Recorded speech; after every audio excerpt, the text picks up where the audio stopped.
Glória a Jesus. Deus tem uma mensagem ao teu coração nesta noite, em nome de Jesus. Para você que está ouvindo, que vai ouvir esta mensagem, Deus tem uma palavra para o teu coração. Abra a Bíblia Sagrada, por gentileza, em Gênesis capítulo 37, versículo 1 ao 4.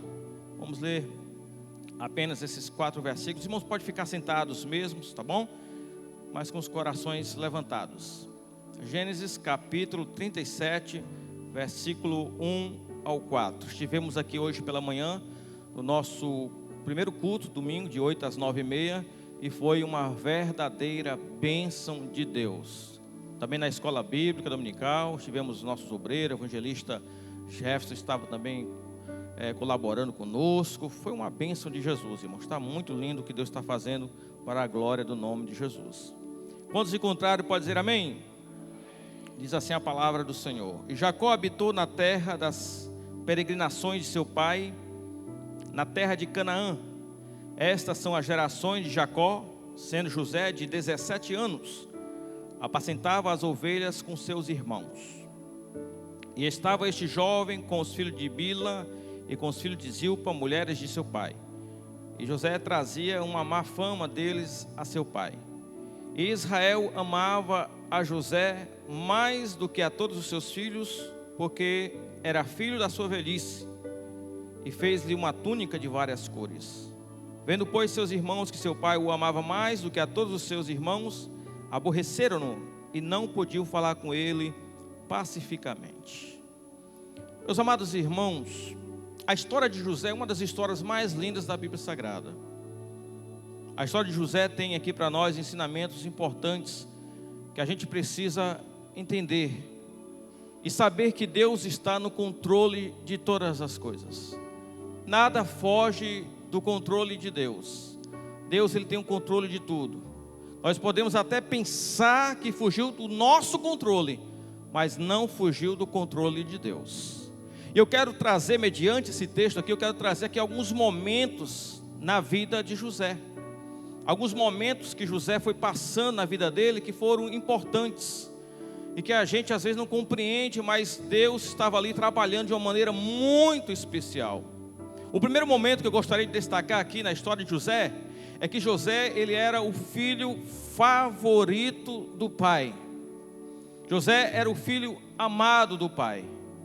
E José, como ele era o filho amado do pai, nós entendemos que esse amor do pai causou em seus irmãos uma certa inveja. Porque José era amado pelo seu pai, Israel amava mais a José do que os seus filhos. Diz a Bíblia Sagrada que eles aborreciam. José era amado, honrado pelo pai. O pai fez uma túnica de várias cores para José, e isso representava a honra. Jacó estava honrando José, colocando ele como sendo o escolhido para ser o herdeiro, para governar a família. Uma coisa interessante, porque geralmente quem recebia esta honra era o primogênito, Rúben. Mas como Rúben maculou o leito do pai, se deitando com uma de suas concubinas, então ele perdeu esta honra. Esta honra foi passada para José. E José era amado pelo pai, e no entanto detestado, odiado pelos seus irmãos.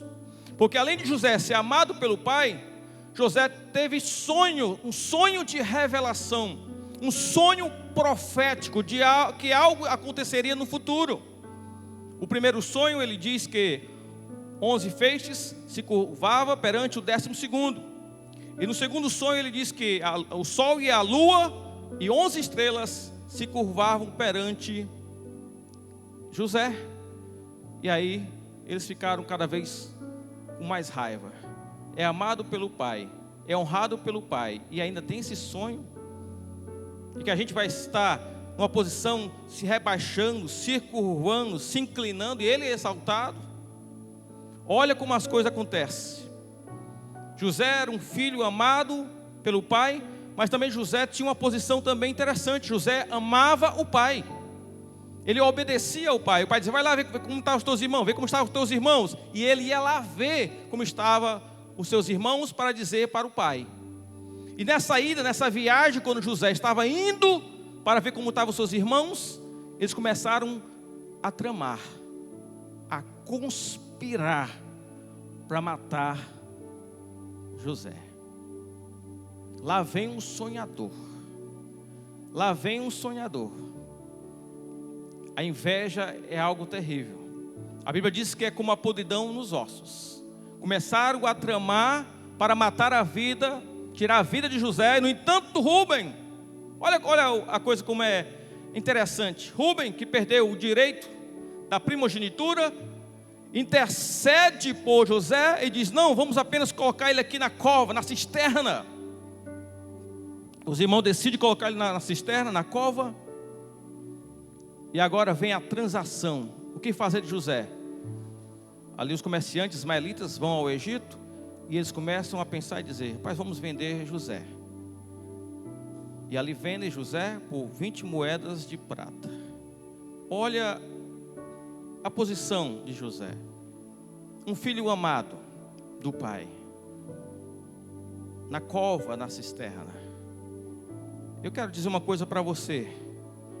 Você pode estar na cova hoje, aqui na cova, mas esta cova, você vai sair desta cova para uma viagem que aonde você estiver, Deus vai te exaltar, Deus vai te honrar.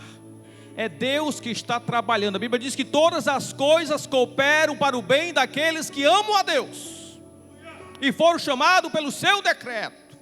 Talvez você não esteja entendendo a cova agora, nesse momento, mas lá na frente você vai entender. 20 moedas de prata é o preço de um escravo, era o que estava valendo José. Olha como é que as coisas acontecem. E ainda tem a fraude dos irmãos que pega as vestes de José, tinge com o sangue de um animal e diz para o pai: olha, o teu filho que tu amas foi devorado por um animal selvagem, despedaçado.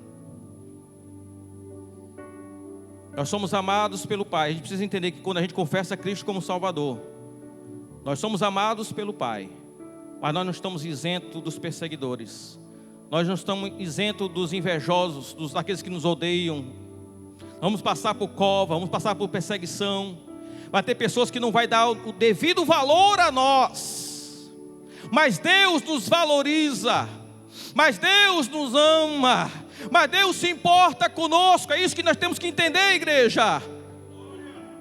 Nós somos amados pelo Pai. Quem é amado pelo Pai aí? Quem é amado pelo Pai? Quem é amado pelo Pai aí? Quem é amado pelo Pai? Ah, pastor, estão me odiando, pois ame. Ah, pastor, estão me perseguindo, pois ore. Ah, pastor, estão me maldizendo, pois bendiz ao Senhor e bendiz pela vida dele. A Bíblia diz: bendizei os que vos maldizem. É muito bom ser amado pelo Pai. Somos amados pelo Pai. Há luz em nós, há glória de Deus em nós. Mas esteja preparado para enfrentar as perseguições, o ódio, porque o mundo não entende. O mundo não entende a luz que brilha em nós. O mundo não entende porque nós somos diferentes, porque agora trilhamos o caminho de Deus, o caminho da justiça, o caminho de Jesus. É natural eles nos aborrecerem, é natural eles nos odiarem.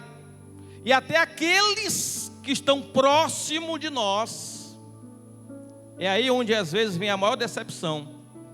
Viu, pastor Adeildo Matos? É onde vem a maior decepção, que aqueles que estão mais próximos de nós, às vezes, são os que mais perseguem, que mais querem ver o nosso mal. É por isso que Miqueias diz: os meus inimigos são os da minha própria casa. Talvez você esteja enfrentando perseguição dentro do teu lar. Aqueles que até você ama, mas eles, porque estão sendo usados pelo inimigo, te odeiam, porque você serve a Deus. Aí te persegue, mas não entende que você é diferente, que você tem um brilho da glória de Deus na tua vida, que você não compactua mais com as coisas erradas de outrora, que você agora é um cidadão dos céus. Você agora é amado do Pai. Você agora serve ao Senhor. Você agora tem um destino que é o céu, que é a glória.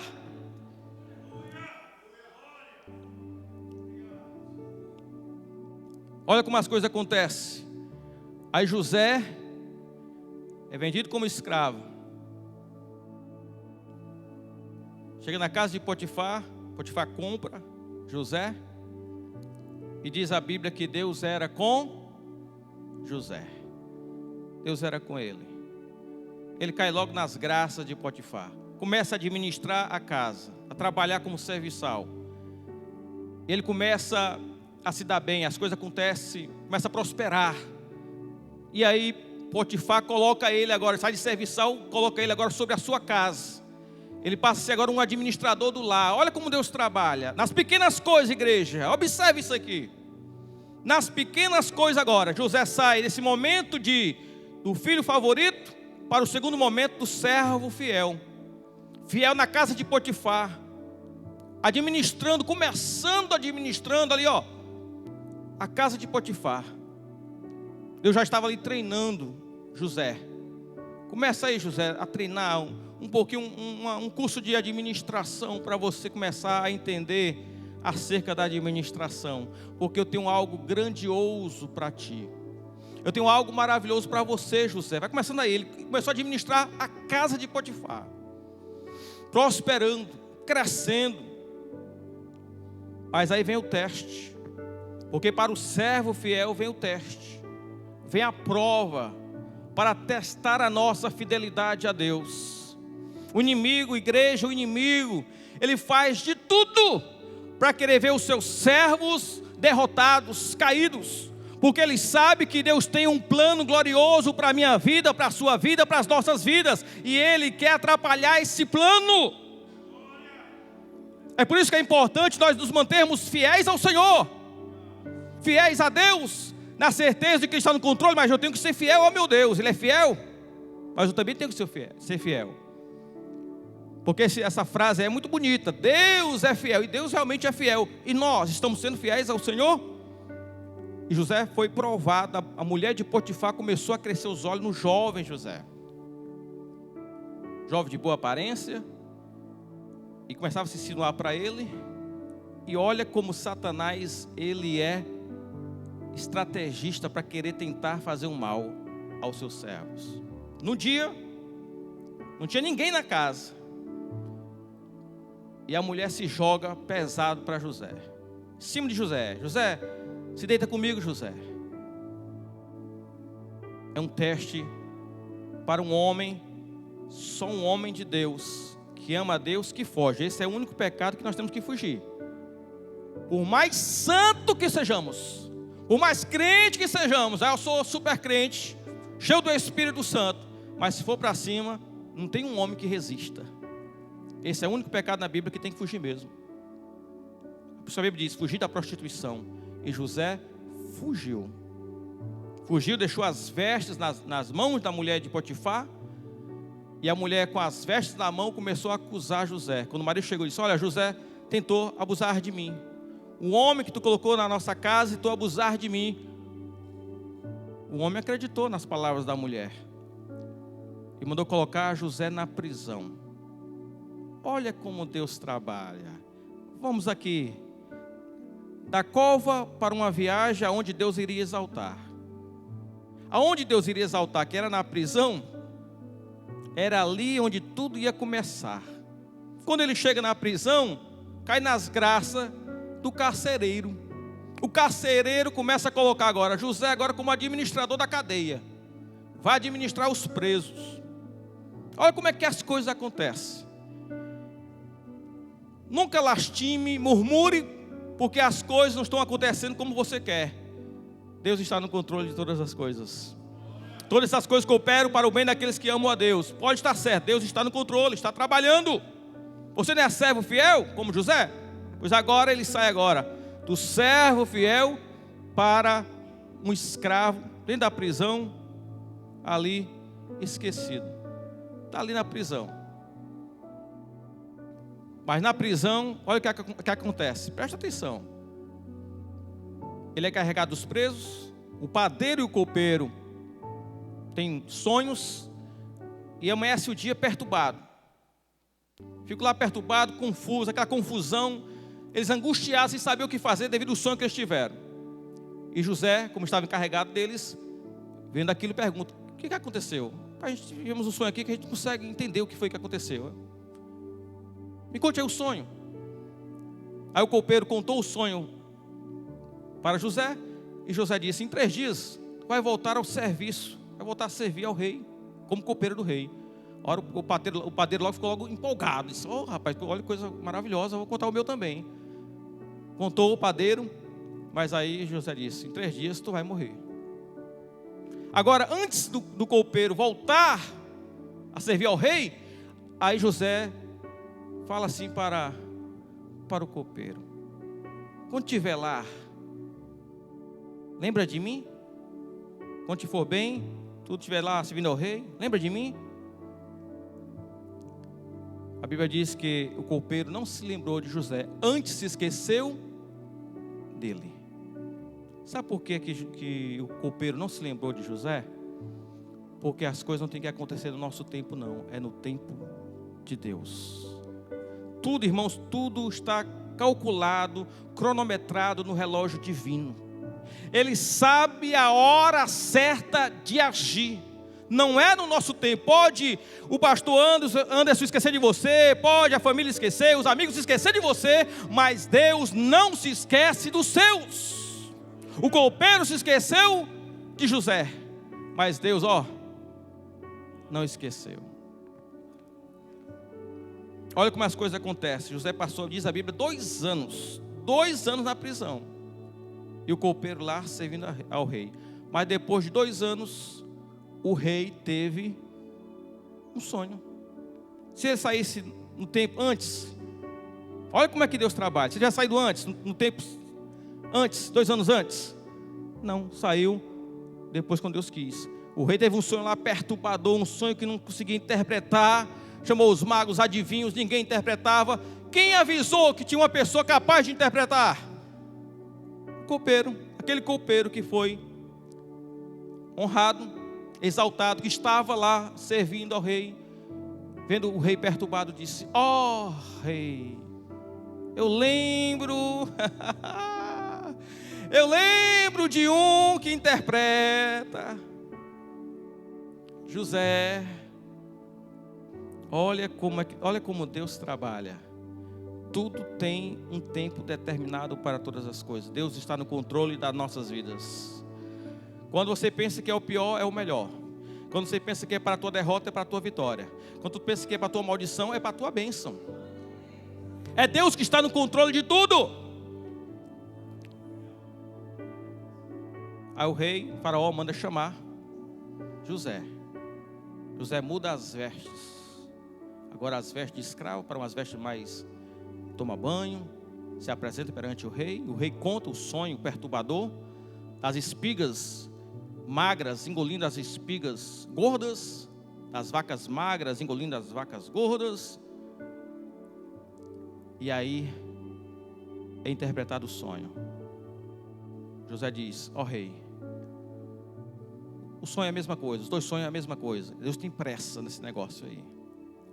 Vai acontecer 7 anos de uma grande fome, mas também 7 anos que seria bom se preparar para os 7 anos que vai vir aí de grande fome. Esses 7 anos de fartura é justamente o preparo para a grande fome que haverá de 7 anos. Ora, o rei recebe essa interpretação, e o que eu acho interessante é que José era muito humilde, irmãos. José, ele diz assim para o rei, ele aconselha o rei: escolhe uma pessoa, rei, capaz, uma pessoa sábia, entendida, para administrar essa fartura de 7 anos, para quando chegar os 7 anos de dificuldade, de fome, você possa ter uma pessoa capaz de governar com sabedoria. Eu acho interessante porque a Bíblia vai dizer que Faraó, primeiramente, ele fala para os servos, dizendo: acharíamos um homem como este, em que haja o Espírito de Deus? Depois ele se refere a José dizendo: pois como Deus te revelou e te fez saber tudo isso, não há ninguém tão sábio e entendido como tu. E coloca ali agora José como governador de todo o Egito. O 4º momento de estadista renovado. Estadista é uma pessoa versada na arte de governar. Olha onde passou José, a administração da casa de Potifar. Quando você estiver fazendo alguma coisa que parece ser simples, valorize as pequenas coisas. É nas pequenas coisas que Deus vai te honrar. Deus só precisou para multiplicar, só precisou de 5 pães e 2 peixinhos. Para Deus fazer um milagre nas nossas vidas, na tua vida, você só precisa apresentar o pouco que você tem. Valorize o que você tem. É pouco, mas valorize. Começa a valorizar as pequenas coisas, pois Deus vai te colocar no muito. Valorize o que você está passando agora. Talvez você não esteja entendendo a cova, não esteja entendendo a prisão, mas você vai entender que é Deus que está trabalhando, é Deus que está no controle de todas as coisas. Não tem inveja, não tem perseguição, não tem ódio, nada poderá atrapalhar o projeto de Deus na vida daqueles que servem ao Senhor. Ele agora como governador de todo o Egito, olha como Deus trabalha, olha como Deus faz. Todas as nações ali, toda aquela terra estava sofrendo com a fome. E Jacó, sabendo que lá no Egito tinha mantimento, manda os seus irmãos ir até lá comprar mantimento. Olha como Deus faz. Deus se revela ali de uma forma tremenda, poderosa na vida de José. Irmãos, quando a Bíblia diz que os humilhados serão exaltados, e quem se exalta será humilhado, esta é a mais pura verdade. Quanto mais humilhado nós formos, maior será a vitória, a honra, a exaltação de Deus nas nossas vidas. José foi perseguido, invejado, humilhado, foi para a cova, foi vendido como escravo por 20 moedas, foi para a prisão, foi. Mas chegou o momento que Deus disse: agora é a tua vez, José. Chegou o momento da tua exaltação. Chegará o momento que eu vou colocar você sobre todo esse povo aqui. E todos os povos iam até José, porque José sabia administrar. Pegou todos os celeiros, encheu de trigo, 7 anos de fartura. E Jacó mandou os irmãos, e os irmãos, quando chegaram lá, José conheceu os irmãos, e os irmãos não conheceram a José. O que eu acho lindo, que vou até aqui encurtar, vou aqui adiantar, porque essa parte é muito longa. Mas José se revela para os irmãos, se revela para eles.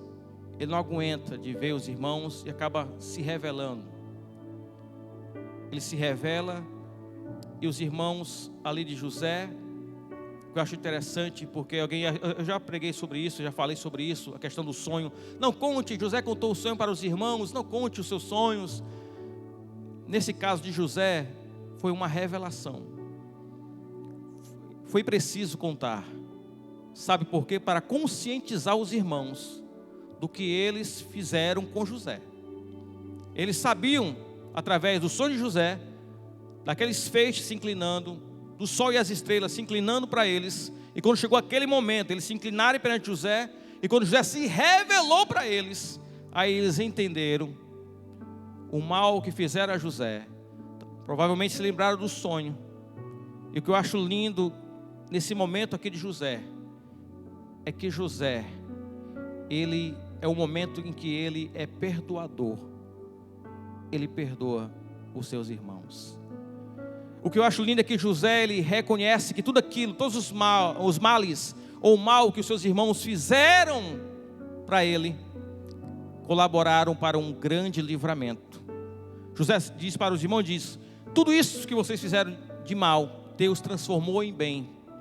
Deus me usou para conservar a vida de vocês aqui, porque senão aquela fome iria matar todos os povos, inclusive a família de Jacó. Olha o que Deus faz.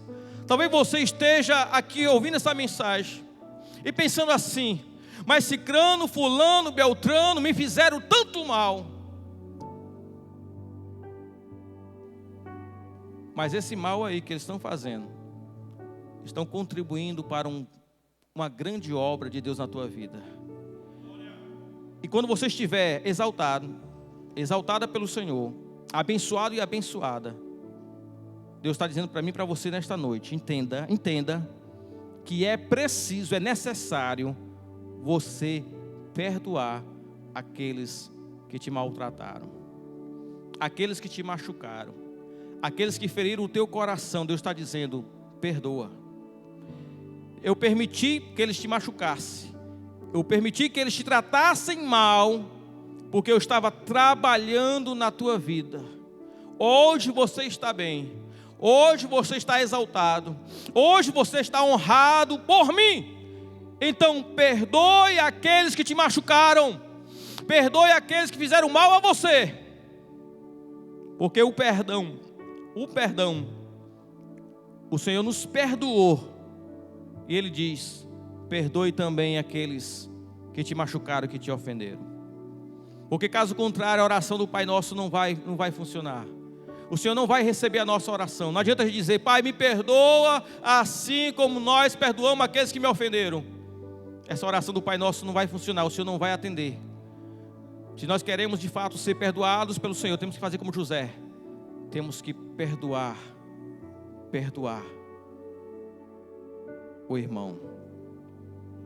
Perdoe, libere perdão para o seu irmão. Perdoe essa pessoa que te machucou. Eu sei que é difícil, a missão é difícil, é árdua, não é fácil, eu sei o que é isso. O orgulho humano de não querer se rebaixar ao outro, e o nosso Cristo, aquele exemplo maior de humildade que o nosso Cristo, sendo justo, sendo santo, sofreu todo tipo de perseguição, até de Beelzebu, de demônio, de Satanás foi chamado. E mesmo na cruz sofrendo, Jesus disse: Pai, perdoa-lhes porque não sabem o que fazem. Queridos, a mágoa, o rancor, a amargura é um peso na alma, é um sofrimento que você não queira isso para você, para a tua vida. Se livre disso. E como eu vou me livrar, pastor? Perdoando, liberando o perdão, e perdoando de coração. Porque esse negócio de perdoar, presta atenção, eu perdoei, pastor, mas quando vê a pessoa, fica zangado. Eu perdoei, pastor, só de boca. Quando vê a pessoa, fica zangado. Esse perdão aí, esse perdão de boca não funciona. E perdoar, esse negócio de perdoar, mas não esqueço, tá certo. Realmente ninguém esquece, ninguém aqui tem problema mental, não. A gente lembra. Quando a gente perdoa a pessoa, a gente lembra do que a pessoa fez. Só que agora a gente não fica com aquele coração, aquela coisa ruim no coração.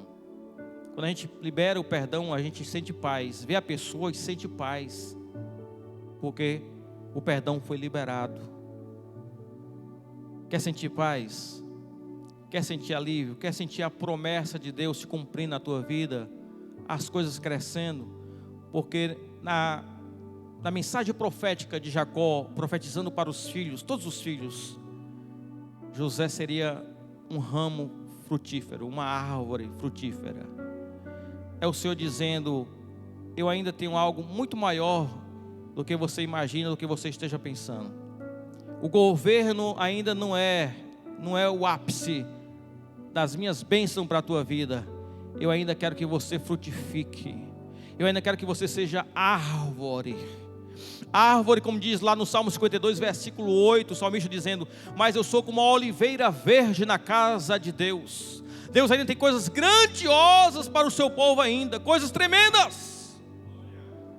Árvore frutífera, verdejante, promessas de Deus sendo cumpridas na tua vida. Mas para isso acontecer, você precisa entender que Deus está no controle. É necessário a humildade, cumpre os princípios da palavra de Deus. Não perdoa o outro, não foge das tentações, não foge da prostituição, e quer que as promessas de Deus se cumpram. Já pensou se José tivesse caído no adultério, tivesse cometido lá o pecado? É preciso fugir do mal, das tentações, do pecado, dizer não, porque eu sou amado do Pai, mas também eu amo o Pai. Eu sou amado do Pai, mas também eu amo o Pai. E aqueles que amam o Pai obedecem o Pai. Aqueles que amam o Pai fazem a vontade do Pai. E quem faz a vontade do Pai está como uma árvore junto ao ribeiro de água. Salmo 1, versículo 3. Dá fruto na estação própria, e tudo quanto faz prosperará. A mensagem para ti, para nós, nesta noite é: todos esses momentos que nós passarmos, lembre-se sempre, sejam momentos bons ou momentos maus, Deus está no controle de todas as coisas. Quando você estiver bem, vigie. Vigie quando estiver bem. Ore, vigie. Esse é o grande segredo. Tem crente que quando está bem, aí não vigia, não ora, não jejua, não busca o Senhor, aí fica fraco. Aí o inimigo, está tudo bem, ele não está orando, não está buscando, não está vigiando, vai ser agora. Mas José, temente a Deus, fugiu quando estava lá na casa de Potifar, tudo a mil maravilha, fugiu da tentação, fugiu do pecado. E pecado no grego, amartia, significa errar o alvo. É tudo que Satanás quer, que a gente erre o alvo, que a gente não prossiga para o prêmio da soberana vocação de Deus em Cristo Jesus. Mas nesta noite, em nome de Jesus, Deus está falando para mim e para você, que todas as coisas contribuem para o bem daqueles que amam a Deus. Ele está no controle de todas as coisas. Não te preocupas quando estiver passando pela cova. Não te preocupas quando estiver passando pela prisão. Deus tem propósito nesse negócio. É Deus levando até onde você tem que chegar. Para Ele te honrar, para Ele nos honrar, é necessário nós passarmos por tudo isso. Momentos difíceis. É necessário. O crente que passa por um momento difícil, sofrimento, por luta, é o Senhor lapidando o caráter. Sabe o que é a lapidação? A lapidação é um corte que é feito no diamante. Um brilhante não é uma pedra, brilhante é um tipo de lapidação. O diamante é uma pedra bruta que ele é lapidado. O diamante, com a lapidação brilhante, tem 58 facetas, 58 cortes. Quanto mais ele é cortado, mais ele brilha. É o Senhor dizendo para nós aqui nesta noite. Está sendo trabalhado, sendo cortado. Quanto mais for o trabalho, o sofrimento, a luta, os cortes, mais você vai brilhar. Um diamante com lapidação brilhante. Vai brilhar porque foi o Senhor que trabalhou na tua vida. Foi o Senhor que trabalhou em nossas vidas. E aí, nós vamos estar no lugar que Deus quer. No lugar de destaque, porque Deus é com os justos, Deus é com aqueles que são fiéis a Ele. Então somente sejamos fiéis como José, fujamos do mal, do pecado, da prostituição, e saibamos que no final, quando estivermos aqui na posição exaltado pelo Senhor, devemos liberar perdão para aqueles que nos fizeram mal. Amém, igreja? Eu quero fazer uma oração por ti agora. Eu quero que você venha aqui para frente, para nós orarmos em nome de Jesus. Eu quero orar pela tua vida. Eu sei